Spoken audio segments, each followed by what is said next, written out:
வாழ்க வையகம், வாழ்க வையகம், வாழ்க வளமுடன். குரு வாழ்க, குருவே துணை. மனவளக்கலை உறவுகளுக்கு கோபாலின் வணக்கங்களும் வாழ்த்துக்களும். அருட்தந்தை வேதாத்ரி மகரிஷியின் மனவளக்கலையை பற்றி தினமும் சிந்தித்துக் கொண்டிருக்கின்றோம். அருட்தந்தை எழுதிய பாடல்களில் இருந்து ஒரு பாடலை இன்றைக்கு சிந்தனையாக எடுத்துக்கொள். அறிவறிந்தோர் எண்ணிக்கை பெருக வேண்டும், அன்பு கடமை ஆட்சியறம் தொண்டெல்லாம். அறிவறிந்தோர் எண்ணிக்கை பெருக வேண்டும், அன்பு கடமை ஆட்சியறம் தொண்டெல்லாம். அறிவறிந்தோர் விளக்குமாறு உணர்ந்து போற்றி, அறிவறிந்தோர் விளக்குமாறு உணர்ந்து போற்றி. அருள் நெறியில் மக்கள் எல்லாம் வாழ வேண்டும், அருள் நெறியில் மக்கள் எல்லாம் வாழ வேண்டும். அறிவறிந்தோர் விளக்கத்தால் பழக்கம் சீராம், அறிவறிந்தோர் விளக்கத்தால் பழக்கம் சீராம்.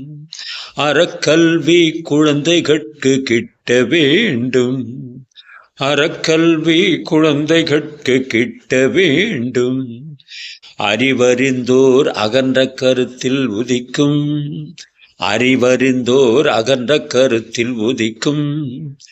ஆட்சி முறை மலர்ந்து உலகம் உய்ய வேண்டும், ஆட்சி முறை மலர்ந்து உலகம் உய்ய வேண்டும்.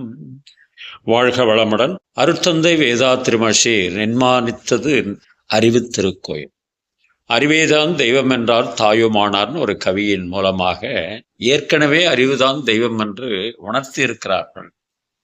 அதனால் சிவனுக்கோ பார்வதிக்கோ விநாயகனுக்கோ முருகனுக்கோ ஐயப்பனுக்கோ கோயில் கட்டி பிரயோஜனமில்லை.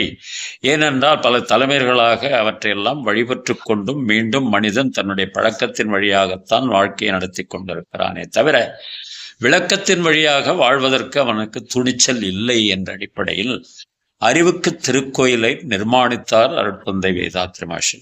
ஏனென்று சொன்னால் அறிவு அறிந்தோருடைய எண்ணிக்கை பெருக வேண்டும்.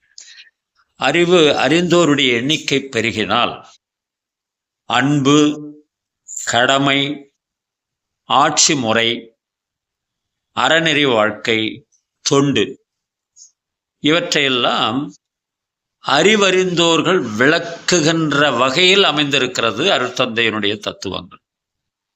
அந்த அறிவறிந்தோர் விளக்கும் முறையில் இதை அனைவரும் உணர்ந்து அருள் நெறியில் மக்கள் எல்லாம் வாழ வேண்டும் என்று விரும்புகிறார் அருட்தந்தை வேதாத்ரி மகரிஷி.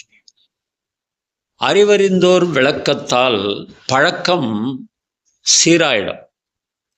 அறக்கல்வி குழந்தைகளுக்கு கிடைக்க வேண்டும். ஆரம்ப காலங்களிலேயே குழந்தைகளுக்கு அறக்கல்வி கிடைக்க வேண்டும். அறிவறிந்தோர் அகன்ற கருத்தில், அவர்களுடைய அகன்ற கருத்தில்னா விரிவான மனதில் உதிக்கின்ற ஆட்சி முறை மலர்ந்து உலகம் வாழ வேண்டும் என்று விரும்புகிறார் இந்த கவியின் மூலமாக அருட்தந்தை வேதாத்ரி மகரிஷி என்று சொல்லி இன்றைய சிந்தனையை நிறைவு செய்கின்றோம். வாழ்க வளமுடன். நீங்களும் உங்கள் அன்பு குடும்பமும் வாழ்க வளமுடன், வாழ்க வளம்.